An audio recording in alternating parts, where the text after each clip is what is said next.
in Common GI Tumors by Dr. Monica Vyas. So without much ado, I'd like to hand over the session to the speakers. Dr. Anil sir. Thank you, Dr. Vatsala. And at the outset, once again, thanks to Center for Oncopathology, Dr. Borges, Dr. Gujral, and the rest of the team, including Dr. Sindra as well, for giving me this opportunity yet again to speak about the hematology analyzer. And my talk is going to be actually on 3 and 5 part both now, because Dr. Sukesh could not really join at the moment. He's going to join us in due course. So I'll be starting with the talk on the analyzers. Just give me a second.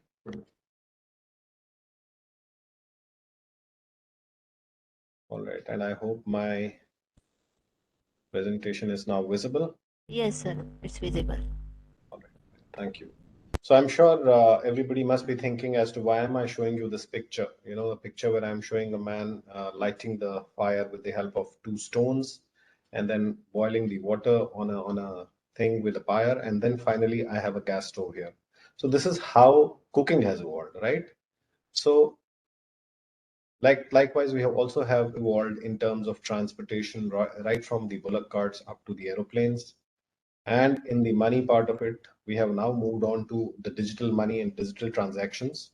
So how could counts be far behind? Of course, we know the red cells, the white cells, and the platelets would be counted on the smear or on the Newbar's chamber that has been done in the past. But now we have moved on to the new age or the digital age analyzers, in which there is a possibility of looking at the counts in a much stronger, better, and a more reproducible manner.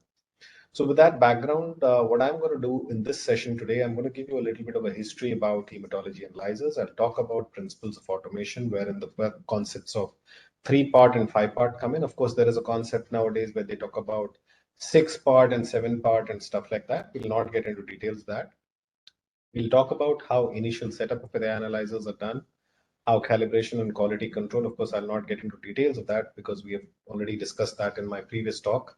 And then we'll talk about what is meant by the concept of flagging, some troubleshooting, and if time permits, some case studies as well. So with the first slide that I'm showing you, I'm not sure how many of you would remember this man. He is the man who is behind the entire activity that we are talking about today. And his name is Wallace Coulter. In fact, a lot of people don't even know that, he was not really wanting to produce the hematology analyzer. The concept which he was trying to talk about was something totally different when he flipped upon the idea of producing this whole activity. And I'm sure when you see this picture in front of you, you again would be puzzled. Why am I showing you a cigarette pack with a thread and a needle? So all these three things actually were used to create what is called an aperture. So you had this film of the cigarette foil inside, you had this thread and the needle, which helped us to produce what is called the first aperture, or a hole inside this membrane, which was used subsequently in the hematology analyzer in the concept of impedance. How did it all happen? Of course, there is enough literature available to read about it, but the Coulter and the Coulter brothers, in fact, the Wallace and the Joseph Coulter, were actually working on a plankton detector, and this was important for us to know because plankton detectors were used, in during the World War II, wherein it was actually to differentiate it from, the enemy stuff which was coming in, the missiles which were coming in, and they were wanting to figure it out and detect it differently from planktons, which you can see over here.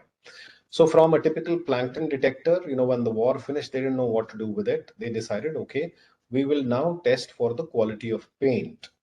So when they decided to test for the quality of paint, and I'm not sure again how many of you know, when you test the quality of paint, you are supposed to get the finest the quality of the paint droplet is, that is supposed to be the best paint ever.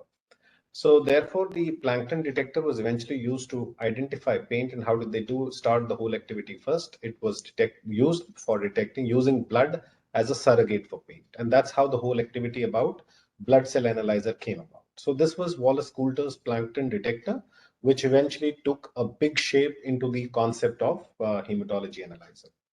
So what are my objectives today with respect to the hematology analyzer that I'm talking about? I'll be talking about how electrical impedance and light scatter principles were used for performing cell counts, I'll also explain a few things about the invalidity of automated hematology analyzers wherever it is required in terms of flagging and taking appropriate action. So now we know when we take a blood sample, the sample is taken using an evacuated tube, and this is the best methodology to use it. In fact, this is what is called the closed system. And why is it important? Is because you want to make the anticoagulant to blood ratio absolutely constant. So this is how the sample is eventually taken. Once the sample is taken into the blood sample is taken into the tube or an evacuated tube. This evacuated tube is eventually put onto a hematology analyzer. And there are two main principles of automation in hematology. One is what is called electronic impedance or what is called the resistance mechanism. And the second one is what is called the light scatter properties. So how does the whole concept of counting come into picture? So if you look at this picture in front of you, what do you have?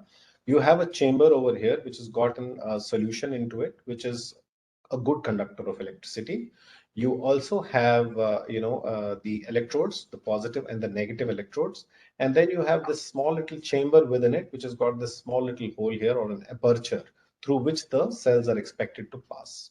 So when the sample is pushed into this particular chamber wherein this diluent is already available, the vacuum and the pressure is going to be pushing the cells into the sample into through this aperture.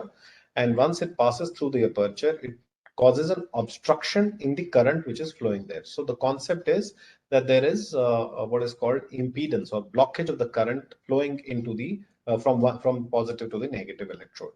And this is then recorded as an impulse. Now, when a sample is pushed into a hematology analyzer, the sample is actually divided into two main parts, through two main channels. One channel, which is called the RBC channel, and the second channel, which is called the WBC channel, as I'm showing you here, depicting in this particular cartoon. So if you are going to the RBC channel, there in that particular channel with the diluents and the lysing agents that are used, you are again dividing into two parts. You are trying to find out the hemoglobin concentration from this through using the sign meth and nowadays non-sign meth methods of hemoglobin estimation. And it is eventually taken in the form of a data and given across into the computer. And the second part of the RBC dilution is then finally taken into knowing the RBC counts.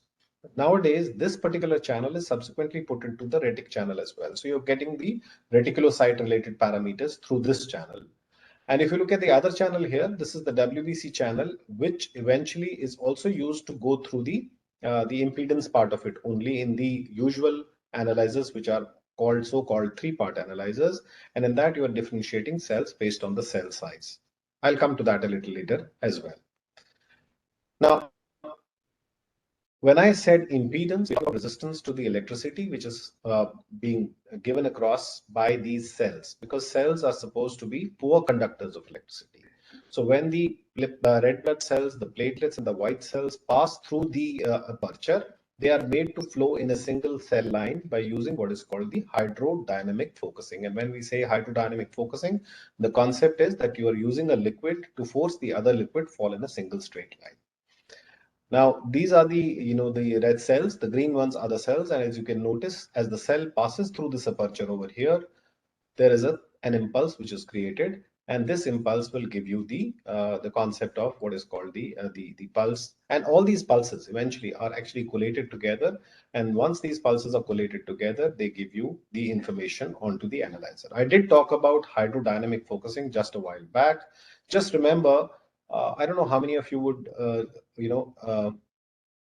sorry, there would be when you look at the traffic in India, how does traffic move in India? The traffic moves like, and if you have a red light coming in at any point of time, the vehicles try to move around from that particular area and get inside that traffic area. So if you look at this particular picture which I'm showing you here, all the cells are coming from all around, but you want them to fall in a single straight line. So what do you do for that? You do what is called hydrodynamic focusing. That means you're using fluid, sheath fluid, to ensure that they're falling into a single straight line. And it's extremely important because otherwise you will have more than one cell passing through that particular area and giving a concept of doublets.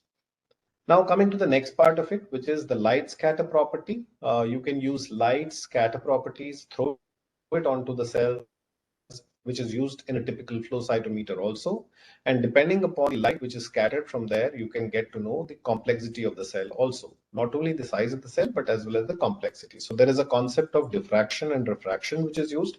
Of course, the concept is based on the physics, principles of physics. And depending upon from what angle are you actually collecting the information from those cells, the scatter properties can change. And what I'm showing you here, this is something which is on one of the analyzers called multi-angle polarized scatter separation. This helps you to separate the cells based on the scatter properties of the cell itself without any addition of any specific dye to it. You can also add dyes to it, which will actually give a different color or a different combination of color to various cells, and that will actually be able to be picked up by using the concepts of flow cytometry, wherein again the light source is used. The cells fall in a single cell, concept, single cell line, and as they are interrogated by the light coming from the laser source, the light which is eventually emanating back from it is actually taken by either the photodiodes or the photomultiplier tubes and taken onto it from an analog to a digital signal and finally looked upon in a hematology analyzer. And imagine all this happens in a jiffy. This is again one of the hematology analyzers wherein based on the flow cytometric principles, you are able to look at various cell lines, and this is how they have defined various cell lines. For example, if you look at the matrix which you're getting here, you have the x-axis wherein it is the volume, that means the size of the cell. And on the side scatter, you have what is called the absorbance. That's the light which is absorbed by this particular instrument to give you the information. I told you whenever a light source, the cell will pass through the impedance part of it, it will create an impulse, and all these impulses, as you can see, will be of varying sizes depending upon what size the cell passes through. For example, platelet passes through, it's a tiny particle, whereas the large cell will obviously have a much higher impulse, and these impulses will then be collated, and then you will have a graphic data representation of the whole thing, and area under the curve will determine what is the number of events which you're having there. So in a typical, what we call a three-part analyzer, you are actually calling it three-part primarily for the simple fact that in this, when you're looking at the white blood cells, you are able to identify the white blood cells into only three distinct parts. What are those three distinct parts? The first peak which you're finding here, depending upon the size of the cell, and you see it's around 50 femtoliters, is the lymphocytes. The larger cells over here are all polymorphonuclear leukocytes, which comprise predominantly of neutrophilic series of cells. And then you have this population over here, which is a combination of monocytes and basophils, or which we otherwise called undifferentiated component of cells. So therefore, are you really able to differentiate between various subtypes of cells? The answer to that question from these graphs is pretty simple. The answer is no. When you get into the RBC part of it, you are able to again differentiate based on the cell size into morphological patterns of red blood cells. Remember, the hematology analyzers, as on date, are not able to give you what is called poikilocytosis. Majority of them are only able to talk about anisocytosis. That means variability in size, and that also depends upon the what is called the red cell distribution. But we'll talk about it a little bit later as well. The third component, which you again get from the hematology analyzer, whether a 5-part or a 3-part, is the platelet component. And this is primarily given from the impedance channel, wherein you are again counting them based on the size of the cell. And then these particles, eventually, once they have been counted, what you're able to get is the information onto the platelet counts. Now, let's look at the 3-part plots. And the point here is that every time a cell passes through, what will happen? You will have an oscillation which will come out, and depending upon how big is the oscillation, you are able to plot what is called an RBC histogram. So what you see here is a typical RBC histogram wherein the red cells have a mean corpuscular volume of somewhere around 80 to 95 femtoliters, 82 to 95 femtoliters. And then of course you have cells which are falling on the right hand side, on the left side, like a typical bell-shaped curve. But notice this particular portion here, that means you have a small little peak over in this region, and these are nothing but RBC doublets. So remember, this is a common concept which has been seen in a RBC histogram. Now, from the RBC histogram itself, you are able to get a lot of information telling you what are you dealing with. For example, if you look at these particular cases, in the first one, you're having a very disarrayed kind of doublets which are coming in beyond the level of 100 femtoliters, and they are also contributing to the expansion of what is called the red cell distribution width. Now this kind of a pattern is seen in what is called the cold agglutinin disease, and if you warm the sample up and push it again back into the analyzer, most of it will get resolved if it is a classical cold agglutination. Similarly, when you talk about macrocytic red cells, you will be having a very high RDW, and of course the entire curve has been shifted to right. Again, when you look at this particular plot over here, is the plot able to give you any further information? Yes, there seems to be a significant population which is less than 50 femtoliters, and this particular population is nothing but either red blood fragments, or these could be even the giant platelets.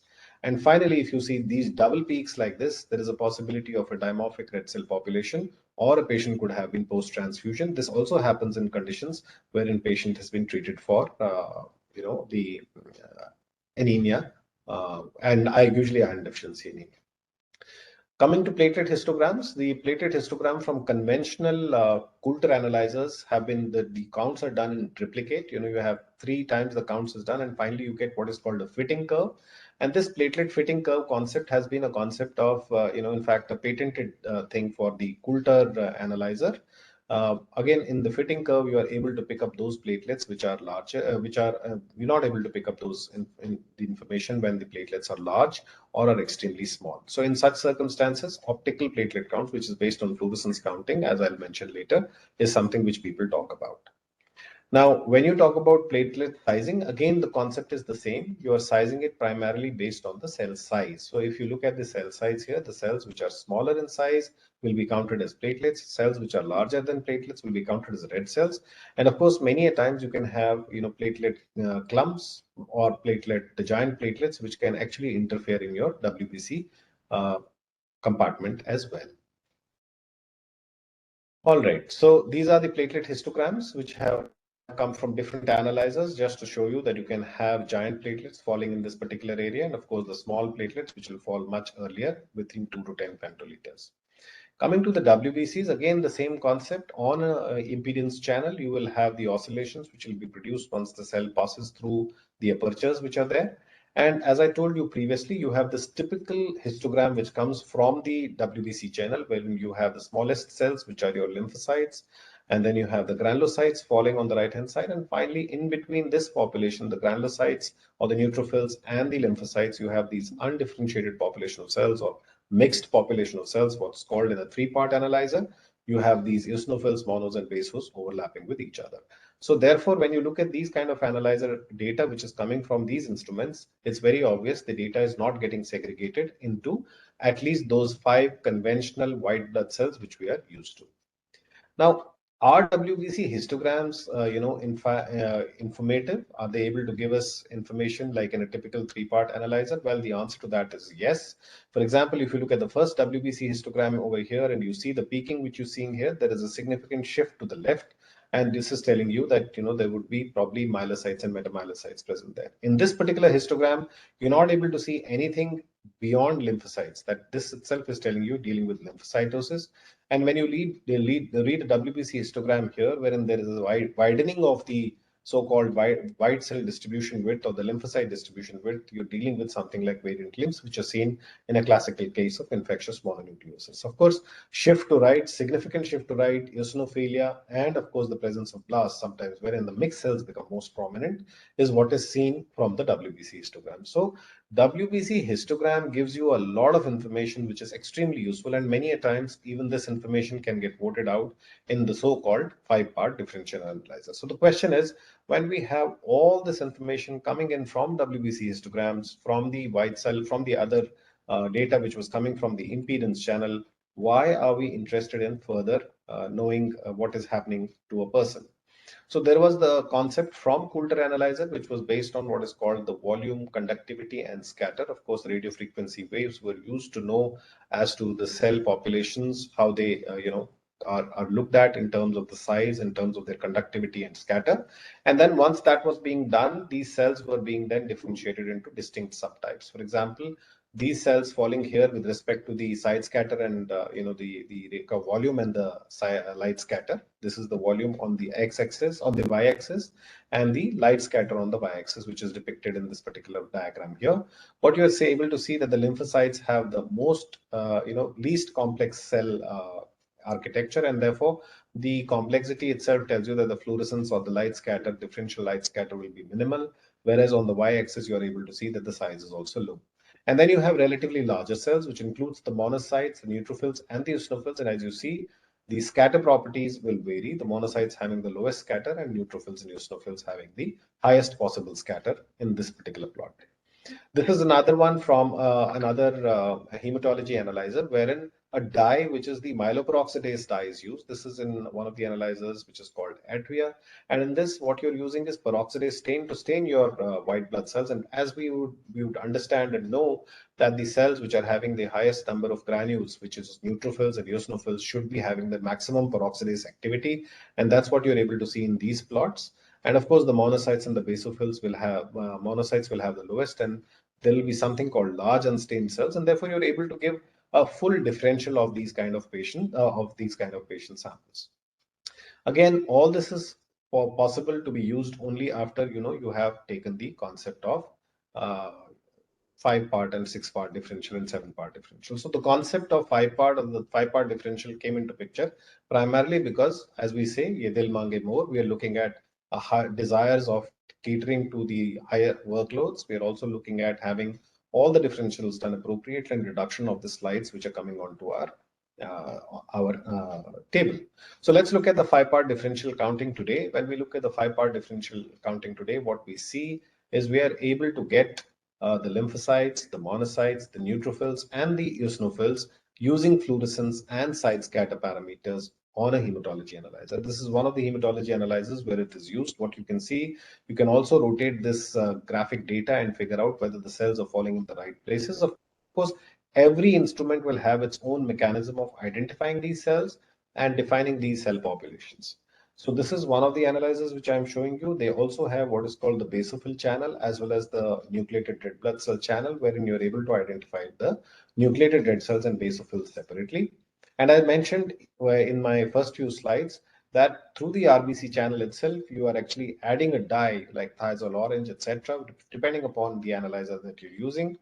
And then you are able to get hold of the red cells which are showing the lowest fluorescence will be your mature red cells, and the ones which are having higher RNA content, that is the reticulocytes, will give you a different reticulocyte pattern. So when you look at all this, this is a large information which is coming from a hematology analyzer today. So when we talk of 5-part hematology analyzer, what do we mean by the concept of 5-part hematology analyzer is that while a conventional hematology 3-part hematology analyzer would give us the RBC counts and the platelet counts basis the histogram patterns, which we've already seen previously. The addition of either the fluorescence or the radio frequency or the peroxidase or any other dyes that we're using and delineating the other cell populations, we are able to get a typical 5-part differential as well. Now, coming to the hematology analyzers, whether we're talking about 5-part or 3-part, there are sources of error, and every time there is an error in the sample, the issue is that majority of the times it is the sample which has been having it. So pre-analytics is the most important aspect, and one of the most important reasons for having this issue is inadequate mixing of the samples. Remember, you need to know your normal ranges in any of your hematology analyzers, whether 3-part or 5-part, and any of them you need to actually know and understand how your analyzer is behaving with respect to the normal samples that you run. As a general rule, these are the ways you look at the percentages and various, and of course, we all know that this is dependent upon the age of the patient as well. So I'll not get into details of this, but let's look at, when we are looking at the instrument, how does the instrument work? I will not get into details of this because it may not be really relevant at the moment to know about this. But remember, we need to do what is called a calibration. Now, why do we need to do a calibration at all? The reason why we do a calibration is because we want to achieve certain target values.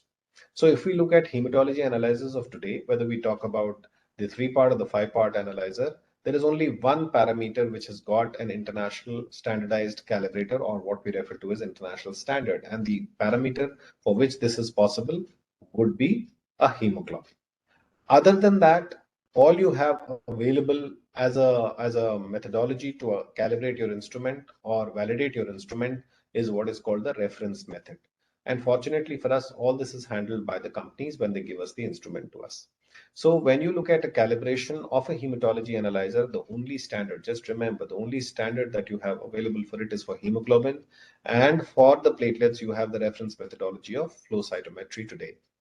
Other than that, all the differential counts, whether we talk about the three-part, or the five-part analyzer, the differential counts do not have a reference methodology which is based on flow cytometry yet. The reference methodology is still based on a peripheral smear, a nicely prepared Romanowsky stained smear on which a 400 cell differential count is done for each of the parameters, and then the instrument is calibrated. And that's how the whole concept is done by the instrument companies. Again, the concept of calibration should also be kept in mind, that you need to calibrate the instrument when you're setting up the instrument. And also you must remember, whenever there will be a major preventive maintenance in an instrument, you will need to calibrate the instrument appropriately. Of course, the concept of calibration, as I told you, is primarily to fine tune your analyzer to get the targeted values or the specific values that you're wanting from the samples to come in. Now, again, there is also another concept which we need to keep in mind, whether we're using a three-part or a five-part analyzer, is knowing or doing what is called the performing the reproducibility check. When you're talking about reproducibility check, you're talking about a sample which, when you're running into the machine, it should give you consistent results. So the usual methodology which majority of the vendor companies will use is at least run the patient samples 10 times or the control 10 times. Whether it's a three-part or a five-part analyzer, you need what is called a daily maintenance. You, of course, also need what is called a monthly maintenance, and then even a quarterly maintenance and stuff like that, depending upon your workloads that you're using. So in a daily maintenance system, you need cleaning, you need background checks, you need electronic checks, and you, of course, need to run the controls. You also need to understand that you need to do what is called that the instrument is functioning appropriately. So therefore, all the instrument related checks and balances need to be in place, which should include the reagents, that the material that is used is not beyond expiry. There is no precipitation, turbidity. Because why I'm saying all this is because when you're going to use a hematology analyzer, and if any of these is not appropriately done, you might be picking up something from the analyzer which actually may be fallacious. So therefore, keep this in mind and do it accordingly. Ensure that the waste containers have been taken care of and the daily startups and checkups are done appropriately. You also need to make sure that there is nothing called a carryover. And I'm not sure how many of you are aware of the concept of carryover. The concept of carryover is that the previous sample gets run into the machine, and this sample, when it is run, leaves behind something which is carried over into the next sample. And remember, whenever you run samples which are having very high leukocyte counts, the possibility or very high hemoglobin or a very high platelet counts, the next sample which is in running can give you fallacious results. So again, it's again very important to realize that all these issues can come up in any hematology analyzer. Again, I'll not get into details of quality control because this is something which has already been dealt with in my previous class. But if we talk about quality control today, why do we want to do quality control is to ensure that my machine is functioning appropriately. Again, whether it's a three-part or a five-part analyzer, we need to have a quality control. For a three-part, we have a three-part quality control which is available, and for five-part, we use what is called the five-part quality control material. Now, let's assume that whether we have gone into a three-part or a five-part analyzer, we need to understand one very important thing. We are ultimately going to give the results out to the patient, and for that, we need to check a slide. Now, when we have a three-part analyzer, invariably you would like to look at a peripheral smear, because in such circumstances, since you do not have the other two cell lines which are covered, you would like to make sure that you're not having any problems on that front.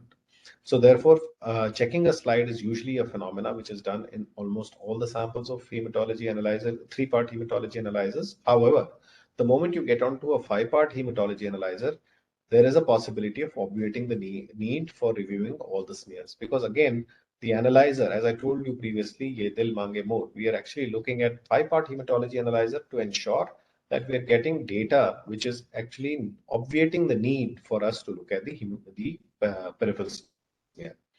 Now, having said that, whenever we have defined the criteria within our hematology analyzers, this is especially for the five-part hematology analyzer, wherein we are defining how and when will we actually review a smear. So we have something called what is called condition flags, wherein we describe a cell population to be normal or abnormal. And then we have what is called suspect or definitive flags. In any of these flags, it is our prerogative to decide and define as to how this entire activity will happen on a hematology analyzer for us to be directed to do what is called the check of a smear. So again, for example, when you look at the RBC suspect flags, you might have a flag for nucleated red cells, you might have flag for agglutination, dimorphic RBCs, etc. And of course, you can also have definitive flagging depending upon your pre-laboratory limits, basis which you will define whether the peripherals may be reviewed or not. These are the flagging messages which you get from most of the hematology analyzers. For example, when there is an asterisk, it usually tells you that it is going beyond the instrument threshold or it has exceeded the linearity limits. In such circumstances, you're expected to rerun the sample after appropriate dilutions. Again, there might be action limits which might be low or high. There might be critical limits. There might be a region flag because of which you might need a slide view. And this is important not only for the three-part but also for the five-part analyzer. And of course, you must also remember that when a sample is run, there are certain codes which we need to keep in mind. And again, this is irrespective of whether it's three-part or a five-part analyzer. That means, for example, these kind of codes, and again, it may be different for different analyzers. Keep that in your mind as well. So incomplete computation, total vote outs, exceeding in operator range, etc. All of these are messages which are important for us to figure out from a hematology analyzer. You remember, again, the hematology analyzers will have specific linearity limits which need to be kept in mind. I'm sorry, these should be 10 to the power 3, 10 to the power 6, likewise, and all these will be slightly different for different analyzers, but more or less they will overlap. Now, when you have a histogram or you have a scatter plot which is available to you, you can use them as a tool for viewing whether the instrument is giving you the correct information or not. For example, let's look at a few histograms here. This is a histogram which has come from for the RBCs, and as you see, the plot is pretty beautifully done. The histogram is beautiful. You have some doublets over here, which is expected to be there normally also. And this is a typical platelet plot. Of course, we don't have that typical fitting curve, so we may not be very sure of the platelets. But what we are sure of is that majority of the platelets sitting here are smaller platelets. Now let's look at this particular picture here. You can see the cells, RBCs here. You can see some platelets over here. What do you expect in this particular case when you run it from a hematology analyzer, a typical three-part hematology analyzer? You will have a peak like the way you're having here, an absolutely normal looking peak. So there will be absolutely normocytic, normochromic red cells, which you just saw. And the same thing is being picked up by the hematology analyzer as well. Again, a different picture from a different analyzer. And I told you previously also, when you're looking at these hematology analyzer pictures, you will be able to differentiate between the cell size. So if you have, for instance, the distribution width between two discriminants in this region, then you're dealing with, which is having a low RDW, but compare it with this particular picture here. Look at the distance between the lower and the upper discriminant and see how much of variability is there in the red cell size. So therefore, when you look at these pictures, it tells you that you're able to deal with the anisocytosis part of it. Again, when you look at this peripheral smear picture, what are you able to observe? You're able to see these red cells, which are markedly hypochromic. You have these target cells, of course, the microcytes as well. And then when you compare it with the nucleus of this small lymphocyte, you see majority of the cells are small in size. You know that you're dealing with something which is microcytic hypochromic as far as red cells is concerned. Are we able to pick this up from a hematology analyzer on a three-part hematology analyzer? Absolutely so. We are able to do that. And this is a picture wherein we have, so I told you that microcytic hypochromic red cells, this is what would happen to the curve. It would shift to the left for the RBCs part of it. And this yellow is a picture which is giving you a picture of what would be seen in a typical normal one.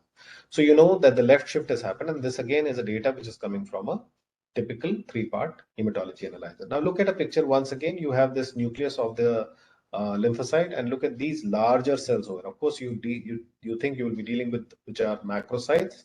Now notice here what's happened in this particular case. This is your the background in which the normal ones would be seen in a normal circumstance.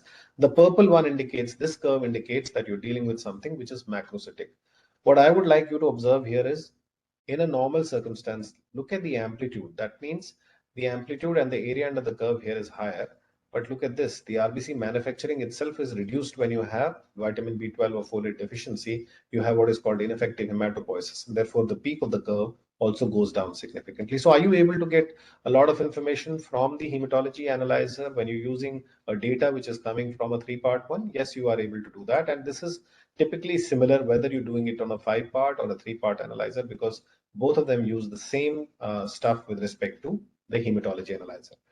Now, when you have a peripheral blood smear where you have both the macrocytes and the microcytes, how does it look like? This is how it will look like. You will have a bimodal peak. You will have a microcytic red cell component which is coming over here, and you will have a broader peak which is coming from the macrocytes. Just notice the background. You are having these yellow peak which is supposed to be the normal one in the background. So therefore, this dual hump peak is what you will see in a typical dimorphic RBCs, and this can be variable depending upon what kind of cells will predominate in a particular patient. Just look at the various morphologies of the histograms which you're going to get for RBCs from a typical hematology analyzer, irrespective of it being a three-part or a five-part analyzer. Now we know that I told you earlier as well that there is a very little possibility of picking up poikilocytosis. However, there is one poikilocyte which can be picked out in a hematology analyzer, either three-part or five-part, and these are fragmented red cells or schistocytes. What happens in this case is you have the baseline does not touch on the left hand side, and you see there is a significant left shift. Of course, there can always be a counter argument by anyone saying that since it's an RBC platelet channel, wouldn't it be possible for the platelets to be interfering here as well? Well, that's right. You can have platelets interfering as well here as well, and therefore differentiating platelets from the red cells is what is needed, and that is what can be done on a five-part hematology analyzer. Now look at this. You have these RBC clumps. This is a typical cold agglutinin disease. I did show you earlier, and of course, rule information. In both of these possibilities, you can get curves like these, and of course, you can also get humps, as I had shown you in my previous slides. Cold agglutinin disease, as I told you, after warming will get sorted, and when you put it across onto a hematology analyzer, it will become normal. So what can you do with respect to RBC histogram, in a typical hematology analyzer? If it does not touch the baseline on the left, you know that you're dealing with something which is either a fragmented red cell or maybe even small platelet or platelets which are larger, which are coming into that area. So in such a circumstance, what do? You review a smear. Similarly, in a bimodal peak, you will have transfused red cells and you might want to review a smear. Likewise, in right portion of the left side, which is shifted to the right, you might again want to see a smear. So in all of these circumstances, this can be used as a quality control tool as well. Coming to the WBC part of it, again, when we see a typical three-part hematology analyzer, what will you be able to pick up from there is the first peak, which you get over here, which is usually the lymphocytic peak. And of course, I told you that you will have the polymorphonuclear peak, which you see in this region. And then you have this area here, which is an overlap peak, where you will have a lot of other cells coming in, whether it will be the basophils, the monocytes, and the eosinophils at times, which will be here. So this is something which I showed you previously, and again I'm trying to show you again. The only reason why I'm showing you here is because you can also pick up nucleated red blood cells in such circumstances, and majority of the cases they form a peak just before the lymphocytes. So does a white three-part histogram give you a good information? I did show you in the previous some of my previous slides wherein how a WBC histogram is able to give you differentiation between various cell types. Again, do you use WBC histogram? You can also use WBC histogram as a quality control tool in your analyzer. How do you do that? If you have a small peak, which is on the left-hand side, just before the lymphocyte peak, that means you are either dealing with giant platelets, platelet clumps, or nucleated red cells. If you have an elevated portion of the granular site on the left side, then it will be a left shift. Or if you will have on the right side, then you might have a neutrophilic leukocytosis. Again, if you have tail extending towards the extreme left or lymph peak not starting at the baseline at all, I told you we're looking at clumps. Again, a major peak in that region would be seen in cases of malaria as well sometimes, and widening of lymph peak to the right will also give you atypical lymphocytes or blasts. A wider monocyte peak can be seen in blasts. They can also be seen in plasma cells, monocytosis, eosinophilia, as well as basophilia. This is a typical, five-part differential scatter plot from one of the Coulter analyzers, wherein you were able to differentiate various cell types. And as you can see in this picture, you are able to figure out the flags which are giving you information. For example, out here on the neutrophilic area, you are having these cells which are touching the roof here, which could be blasts. You can also have suspected immature granulocytes, which would be the myelocytes, metamyelocytes. In monocytic region, again, you can have presence of suspected monoblastic cells. In the lymphocytes, you can have variant lymphocytes, which are usually seen in the region, or when you have these infectious mononucleosis. And of course, we also have what is called the cell population data, which can help you differentiate various cell types on a 5-part hematology analyzer. So when you look at a platelet histogram, in a platelet histogram, again, there is a possibility of it using as a quality control material. For example, when you look at the abnormal spike on the left-hand side of a histogram, then there will be cytoplasmic fragments, and this is a usual thing which you see in cases wherein there is a high turnover of cell. For example, you see Burkitt's lymphoma involving the peripheral blood marrow. In such circumstances, cytoplasmic fragments, and even in monocytic leukemias, this is seen. Spike on the right side, you will see presence of schistocytes, microcytes, or giant platelets. Of course, the bimodal peak is seen in cytoplasmic fragments. All of these are indicators for you looking at a peripheral blood stain. Now, I told you previously as well, a normal platelet curve is the one which starts at around 2 femtoliters and goes beyond 10 femtoliters. And in some of the analyzers, like hematology and an analyzer from Coulter counters, you do what is called a triplicate counting, and there is a fitting curve, which is again a patented thing for them. And they're able to give you a count which is eventually giving you the right information. Of course, when you will have thrombocytopenia, the analyzer may not be able to give you information. For example, in a typical case of platelet cytolytism, you may not be able to figure it out, and especially when you have small platelets, the peak might come much earlier. Fibrin clots, again, the analyzer might fail and you might not be able to get information. So will happen in cases of platelet counts. And of course, the giant platelets, as I showed you previously, will actually be giving you much higher, counting in terms of how you see it on the analyzer. So when you have a peak at the right over here in the 3-part analyzer, you should remember that this is a possibility of either the red cells, becoming small and tiny and fragmented and interfering in this area, or the platelets becoming large and giving a peak on the right-hand side. Again, peak on the left-hand side of the platelets. Here again, it does not touch the baseline on the left. Then it tells you that we're dealing with something which is cytoplasmic fragments, and we must look for them. Again, look at this. When you have involvement of the red cells with parasites, they are able to be seen both on the hematology analyzer as well as on the plate on the 5-part and a 3-part analyzer. So lots of things which can actually complex the hematology analyzer working, whether it's a 3 or a 5-part, and we must have the possibility of relooking at everything. I will not take further slides now, and I will stop here and I will take questions if there are any.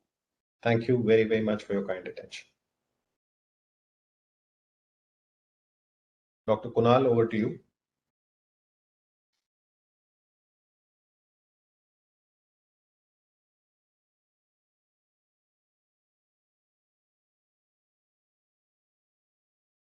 Hello. Shweta, you can hear me? Yes, sir. Kunal, sir, you're audible. Yeah. So thank you, Anil sir, for a wonderful talk. I will just share my slide. Just a moment.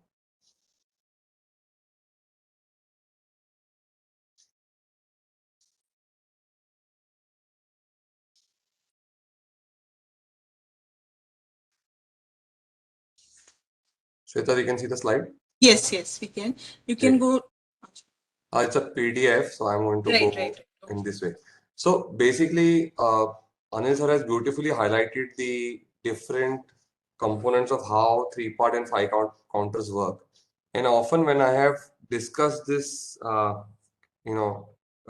topic with students and everyone, especially by the time the students, I ignore the slide changing, I'm going to go to the right slide, which I want to discuss with you all.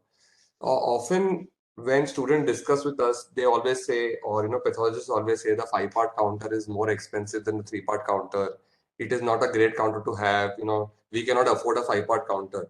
So while I wanted to discuss this pertinent issue specifically between the 3-part and 5-part, so keep in mind two concepts very clearly. A 3-part counter or a 5-part counter, both are excellent. As Anil sir said, a good pathologist who can read the histograms, who can remove the data accurately from the 3-part WBC, RBC fitted histograms, which we've been discussing in the last, will give as good a CBC report along with the peripheral smear as a 5-part counter. So that there is no doubt that 3-part counters are equally good. However, unfortunately, the name has got stuck 5-part and 3-part based on differential. The current day 5-part counters also offer us far more information than just the difference between the differential. So simply things like reticulocyte automation, things like immature platelet fraction, the newer parameters, the scattergrams, the flow plots, the ability to identify immature cells. As Anil sir highlighted, some machines have peroxidase staining, some have flow cytometry, some have CD41 based platelet staining. So a lot of new technology has come as far as the 5-part analyzer is concerned. The reason I've highlighted this slide for you, and maybe it's a full-fledged talk practically from a lab perspective, is we never look at the fixed cost in a lab, and this will vary when there is a small lab versus a medium-sized lab. I've done a rough calculation. I'm not going to the detail. What I wanted to show is a small pathology lab which is on rent of around 50,000 rupees per month, has to pay various taxes, has to pay various maintenance, staff salaries, 5 people staff. Approximate. These are all approximate cost. It comes down to almost 5,000 per day. And if you have a workload of only 50 patients, your fixed cost for that laboratory is 100 per patient per day. So basically what it means is if a patient walks into your lab for any test, the cost to you for that patient is 100 rupees, which is a fixed cost. In a medium-sized lab, which has around 100 patients a day, in spite of a higher staff or higher tax because of the volume-based effort, the overheads become less, and this may be approximately 120. These are just very basic approximate calculations. Don't go into the idea of the actual figures over here. What I want to highlight is in a given test, for example, in a CBC, when we go and do the costing, we directly jump to the reagent costing. And I have done the reagent costing for you in one of the slides over here. Okay. So I'll show you how in my lab, the cost per test, which was promised as 25 rupees by the company while selling the 5-part counter. When we do the CBC differential, retic count and all the cost, and we do the cost per startup, cost of shutdown, everything, and then we add the GST or the tax component, that simple cost per cycle in our lab comes to 33 rupees. So the second part is true. Yes, the 5-part testing is slightly more expensive.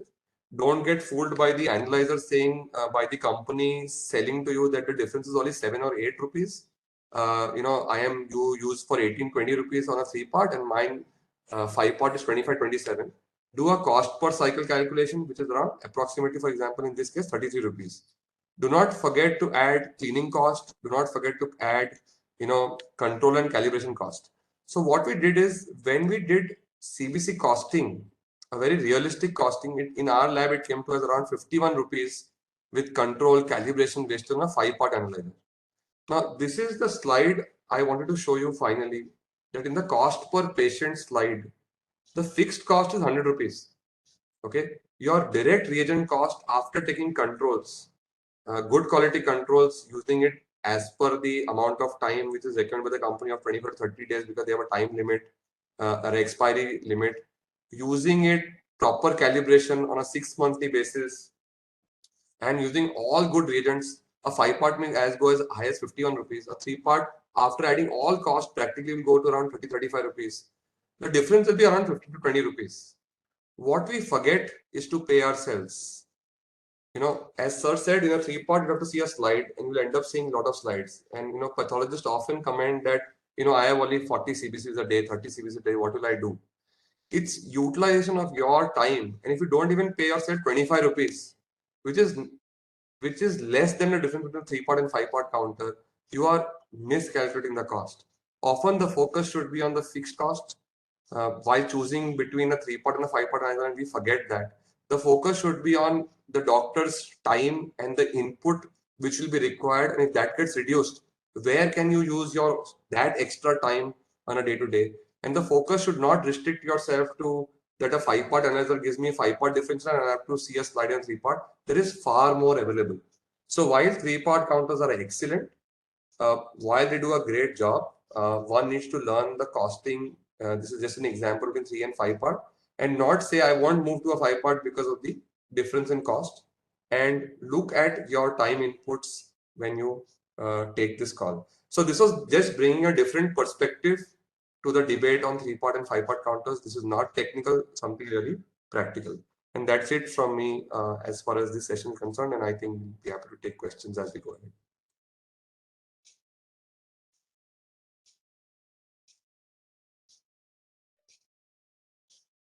Yes, sir.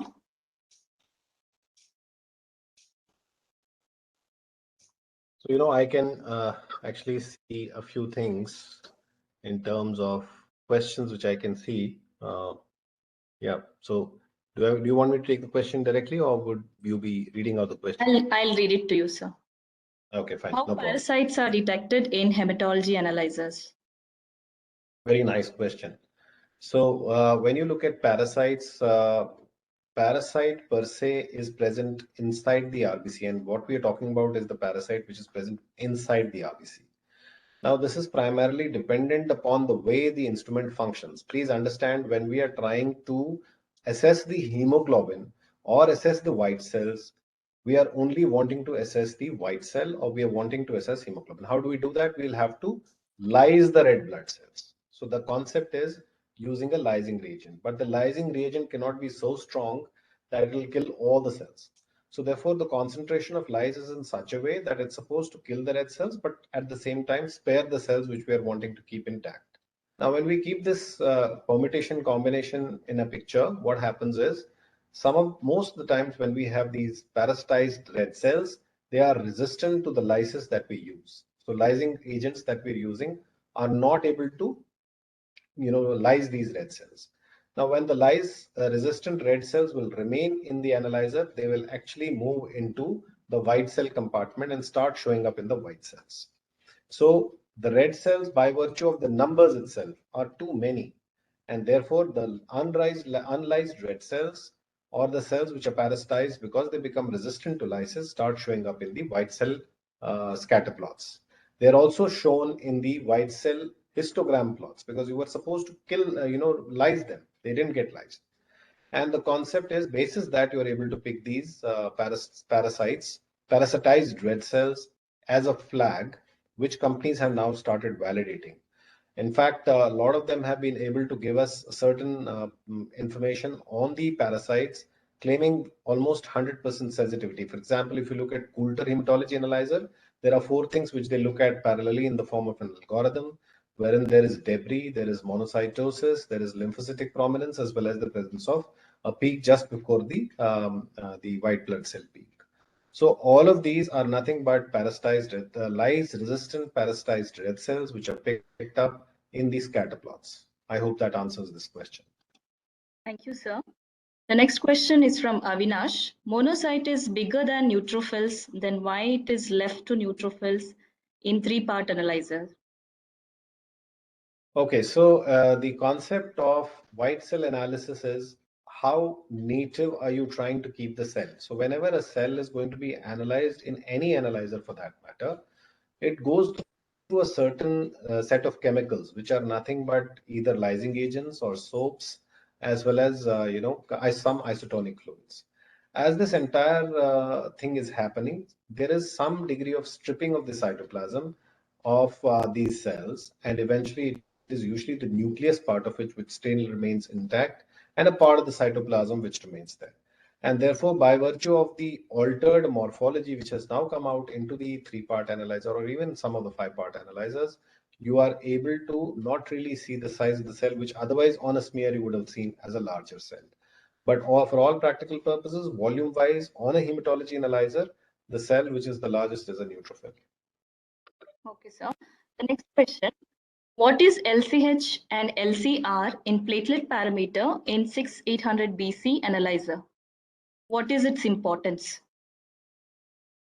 So large cell ratio is what I'm aware of. There is something called platelet large cell ratio. What are we talking about is that, you have larger platelets in conditions like dengue, or in conditions wherein there is thrombocytopenia happening because of peripheral platelet destruction. And as a mechanism of compensating it, there are larger platelets which are coming in. In general, also, everybody will have, say, relatively some larger platelets also, but that ratio is consistent to a certain value. Again, you will have to define it in your analyzer. But when you are eventually, when a patient has a much higher levels of larger platelets, you get a much higher level of platelet large cell ratio, PLCC and PLCR. That's called platelet large cell ratio. And these large platelets are eventually able to get you the information vis-a-vis. In fact, a lot of them have claimed it to be almost comparable to what is called immature platelet fraction. So the higher the level of PLCR, it is able to give you a surrogate way of identifying, immature platelets in a patient. Yes, sir. What can cause lice-resistant RBCs other than malaria parasite? We often get this as IP message in Sysmex 5-part analyzer.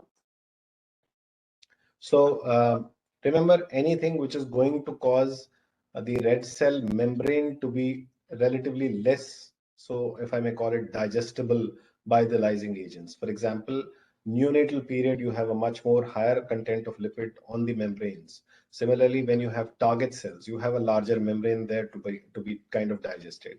Then, for example, you have cells like trypanocytes, or you have cells, for example, from the liver disorders, gastroenterology patients, having liver failures. In all of these conditions, the cell membrane becomes more resistant to lysis, and that is why, other than this, you can have the red cell debris, the what is called lysis-resistant red blood cells coming in, and this can happen in patients like these. So neonatal samples typically from gastroenterology, from liver failure patients, from patients having higher number of target cells, from patients having sickle cells. All of these patients will have a much higher lysis, much more resistance to lysis of using the usual conventional lysing agents.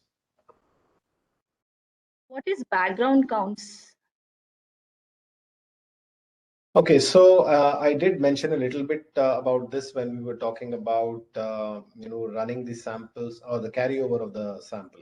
So the background count is like when you're running a sample. For example, you had a very high leukocyte count in a case of CML. You ran it. It had not only the high white blood cells, it had high platelets. You ran the sample. Now, what happens by convention? It is all proteinaceous, and the entire thing is in a plastic tubing. So some part of this sample actually gets kind of adhered to these tubings which are in a hematology analyzer. And subsequently, if you run a sample, you will observe that there will be higher counts in those samples, and even the transfer of the cells coming from that particular count. And there is also something called a background check, which you do every day when you run an analyzer. When you start up an analyzer, because there will be certain particulate material which would have accumulated in the cells, in the flow cells, as well as in the tubings, which you want to get rid of.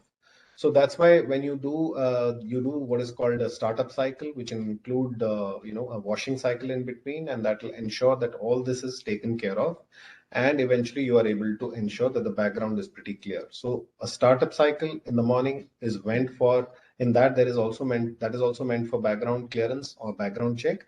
And again, very importantly, carryover part of it, when you are running samples which are having high cellular contents or high proteinaceous contents, is what we need to keep in mind. What is the significance in calculating CV and what is linearity? Okay, so the concept of calculating CV is because you want to figure out how is your instrument performing, and this is typically done in a quality control mechanism. We did discuss about this in my previous class, which was completely on quality assurance in hematology, but for the sake of people who would like to know about it, what we need to know is that whenever we are running a sample in an analyzer and we are expecting it to say get us a hemoglobin of 10, it will not give us a hemoglobin of 10 all the time. So every time I run, I might get 9.9, I might get 10.1 or 10.2. But is this really, so which value to really depend upon, and how much of a variability will be acceptable when you're running the sample is what determines what is called coefficient of variation. So you have a mean point beyond which it will vary to a level called two standard deviation. And I did talk about it previously where I said that you have what is called a bell-shaped curve. So you will have some samples which will have relatively a negative bias and a positive bias. And when you calculate your CV and lower the CV, the higher is precision. And higher the CV, higher is what is called imprecision. That means your instrument is not going to be as precise as you were wanting it to. So CV is, basically a methodology of identifying your lab's performance. Coming to the linearity part of it, we have counts for instance, let us talk about the WBC counts. We have counts as low as less than 100 cells to counts as high as maybe 1 million. So an instrument, when it has been designed to count cells from a certain number, from the lowest limit of what is called quantification to what is the highest limit of quantification that is possible to be run.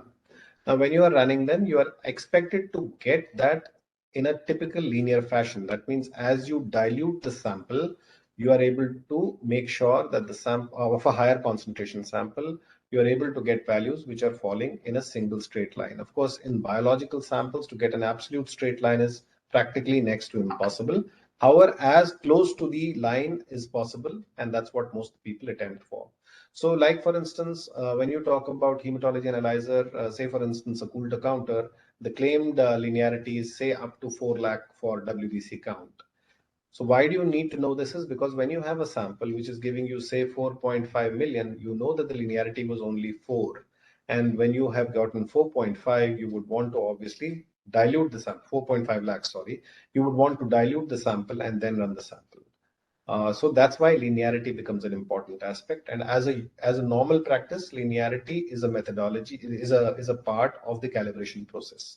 So when you run the calibration at the installation and subsequently after post preventive maintenances, you are able to do what is called the linearity checks and accordingly get your machine into a functional mode. What is platelets abnormal distribution? So I did show my slides wherein I showed that there is when you're running these samples in a hematology analyzer on an impedance based counting, you will get a distribution which is supposed to be in the form of typical curve as I showed you in my presentation, which will be a nice, beautiful sigmoid kind of a curve. Of course, there is slightly tilt towards the left hand side, a bias towards left side, which is like showing you that the platelets are usually smaller in size. Now, this is run in triplicate in a Coulter analyzer, and there are other analyzers which have different mechanisms of identifying these platelets or running more than 3 times. So when it is run, every time there is a value which comes out from there. And when the analyzer is not able to differentiate between various counts which is coming, and there is a variability which is more than what is expected for that analyzer. For example, majority of the analyzers have kept a variability within 10%. So if it is more than 10% of that, it will tell you that the graph is not coming out the way it should come, like a beautiful curve. Then it will give you that the platelets are abnormally distributed, and you will perhaps need to see a smear.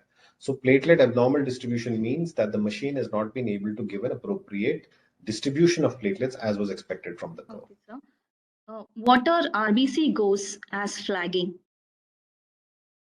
Now, this is another parameter which has started coming up in the newer age hematology analyzers, the 5-part and the analyzers, which are especially using the reticulocyte mode more often. This is one parameter which was extensively worked by Dr. Nair and his team in Vellore as well, wherein the RBCs like target cells were able to be picked up separately on a reticulocyte channel and forming what is called the ghost cells. And this was one poikilocyte which was being picked up there. So again, when you look at this particular parameter, this is able to get you the information regarding the presence of target cells in a particular patient. When Coulter is showing turbidity interfere flag, what is to be done? So majority of the analyzers, whether it is Coulter or whether it is any other hematology analyzer, are designed to take care of some degree of lipemia, some degree of turbidity, some degree of bilirubin. So these are all interfering substances in a sample when you're running it in a hematology analyzer. So remember, whenever you will have a very high turbidity sample, it is practically difficult for any hematology to give analyzer to give you consistent and correct results. So in such circumstances, pre-treatment of sample outside is what is required. Sometimes you might have to, for example, there is a high level of bilirubin or a high level of turbidity in a sample. You might have to actually do a centrifugation, remove that amount of plasma and replace it with a plasma which is equivalent, because you want to keep the matrix same, and then run the sample again in the hematology analyzer to get the right information. But mind you, this is a manipulated sample, and when you are manipulating sample to that extent, this will need to be informed to the patient as well. So generally speaking, most of the people don't even try and attempt doing this. However, this is a methodology which is available in the literature and can be adopted in such a case. Okay, sir. Actually, most of the questions have been answered by Dr. Kunal, sir. There is one last question. Can you please explain curve fitting for platelet count again? Okay. So in a typical hematology analyzer, which is coming from the Beckman Coulter company, this was a patented kind of a thing used by them. So they run the platelet count 3 times. So there is a triplicate platelet counting. That's what is done.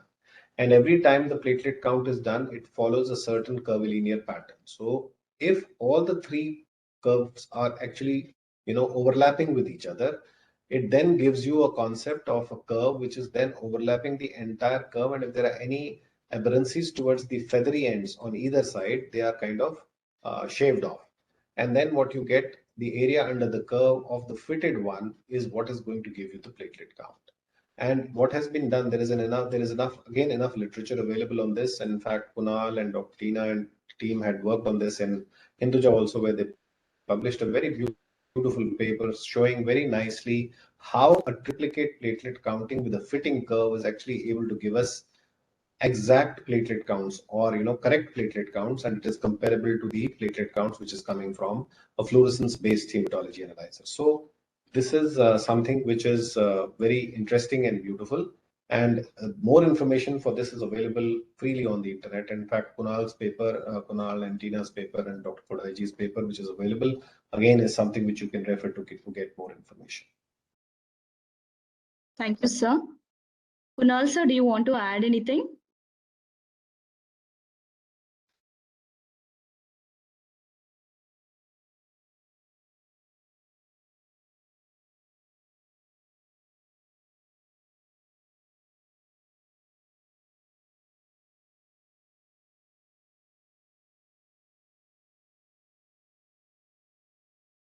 Also, you're not audible if you're speaking. Can you hear me now? Yes. Yes, you're audible. Yeah. So I just wanted to share the same histogram which Anil sir was showing or talking about earlier. This is a histogram from the Coulter. If you see, there are 2 curves on this plot in the platelet. There's a green one and there's a black one. So the green one is what the machine automatically measures. But what the instrument based on algorithm does is smoothens this curve and says according to the slope, the actual curve would have continued till ahead based on slope. So that extra area which it gets later on is what it calls as curve correction. This becomes important because I'll show you, which was discussed in the previous talk itself. Sometimes we may not get this curve correction. So here in this example, you have curve correction. This is a very reliable platelet count. But sometimes what happens is this is the curve you get. The machine cannot smoothen this curve, cannot do the curve correction. So it says either platelet abnormal distribution, it says I'm not confident of this histogram and I may not be a reliable platelet count. It is telling you that please review the smear. So this is what one of the technologies Beckman Coulter has is curve fit, and other companies have other technology based on their instrument analyzer. You can go ahead. So there is one more question asked, few more questions actually. Yeah. Does large or giant platelets alter the platelet count? Yes, of course, they should.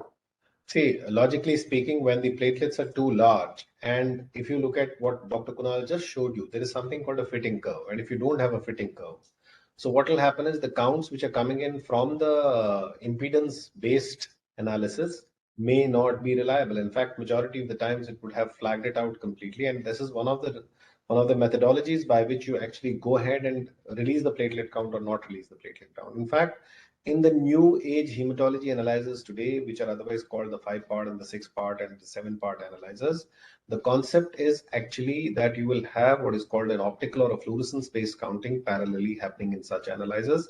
And then there is a combination of both of them together, based on an algorithm as to which is coming out to be the best.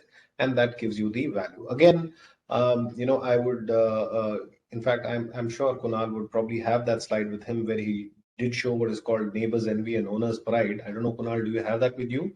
So in that, it is very obviously shown that how platelet counts at times become very important in terms of an algorithmic approach, wherein the fluorescence-based counting and the impedance-based counting. Out of them, the fluorescence might prevail at times. So depending upon the platelet counts and the fitting curves that you have, you are able to take such calls. Kunal, do you have that with you? Would you be able to show that? So it's an old slide. I have to track it down. Okay, I'll see fair if I can enough. No, do it I while was you speak. yeah, I was So it thinking is, probably you might be. yeah, well, I think it's one of my old presentations. I'll try if I can do that. Okay, fine, fair enough. Till that time, we'll talk about the other questions, I Yes. guess. Yes, sir. Next question is, many a times MPV is not shown when there is variations in platelet size. Why? Okay, so you have to Sir? understand. Yes, Am I audible? yes, sir. Yes, sir. Okay. So when you talk about mean platelet volume, any analyzer for that matter has a certain algorithm that it should have certain number of events for it to be reliable. Now, this invariably happens. The MPV it gets voted out when the counts of the platelets are pretty low. And this is more often a thing which is seen in non-Beckman Coulter hematology analyzers, to be more precise. Of course, even in Coulter, it happens once in a while. But invariably for non-Beckman Coulter analyzers, this is relatively more common because they have defined a certain lower limit below which they believe that the counts which are emanating from the analyzer are unreliable, and therefore the mean platelet volume, as I told you in my presentation also, gets completely voted out. So when it gets voted out, it doesn't give you the value. Now, is there a way to handle it? Yes, there is a way to handle it, but then the count will not be dependable on the thing that I'm going to tell you now. What do you do in such circumstances? You got your counts, which were say on normal, abnormal, etc.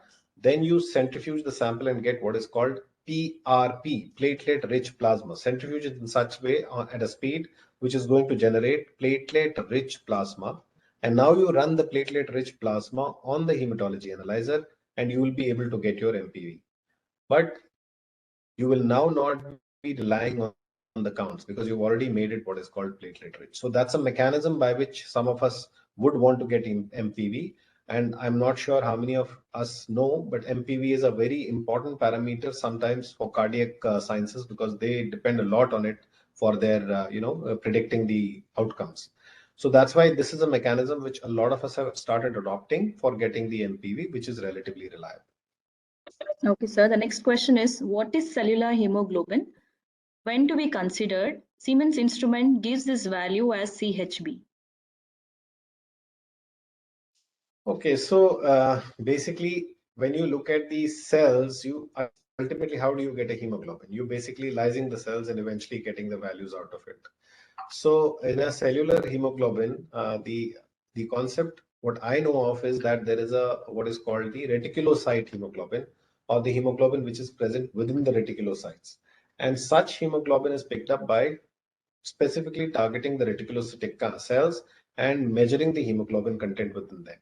Kunal, do you have any idea about the any other part of it? You know, the No, I think CHB that is part of it? correct. The one message I like to share with you all is, with the current day, the way the technology is moving ahead, every day, every analyzer is coming with newer names, newer tags, and sometimes these, are labeled as. Uh, so, for example, RET-HE is the label on one analyzer, and on the Aldiva, if I'm not mistaken, it's called a CHR.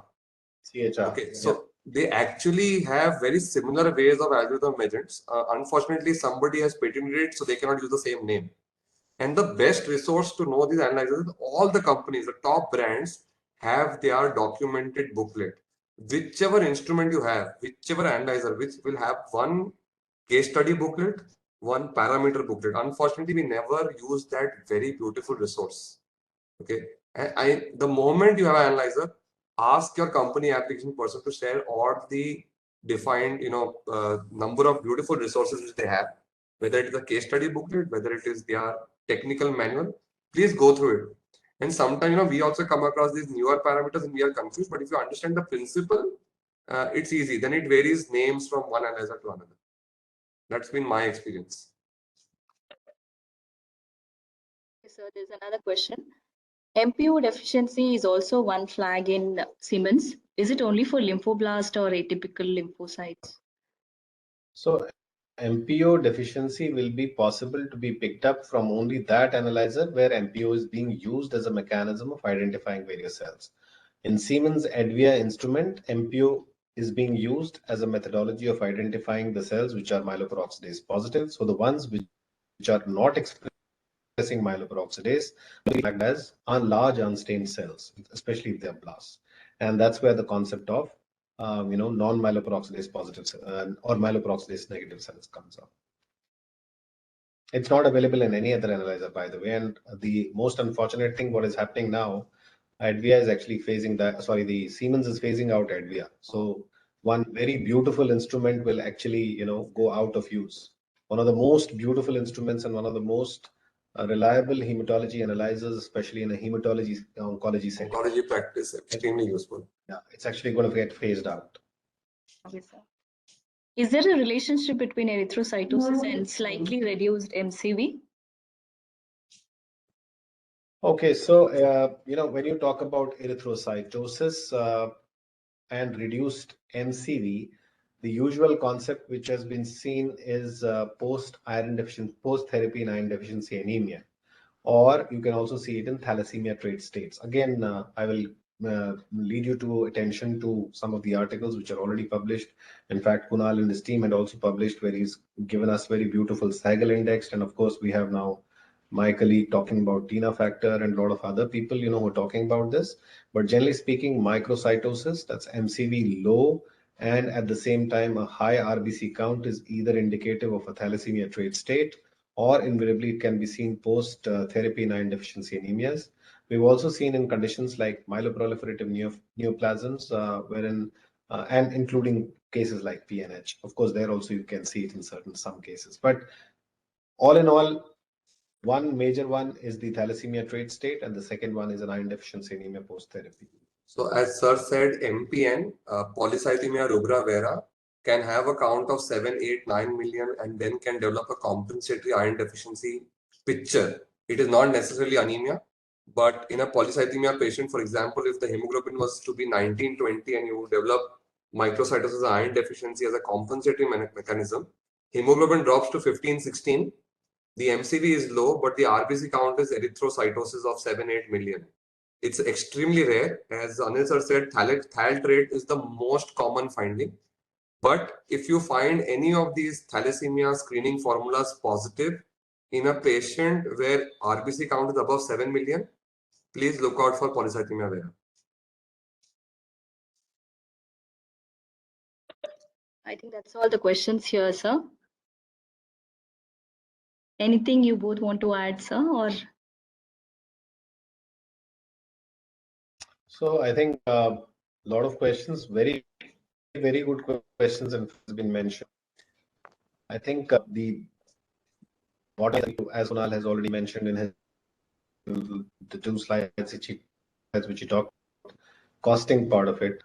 Uh, since the talk was primarily about part 5 part, extremely important to realize where you're working. Why would you have a 3-part and why not a 5-part, or vice versa, or maybe both?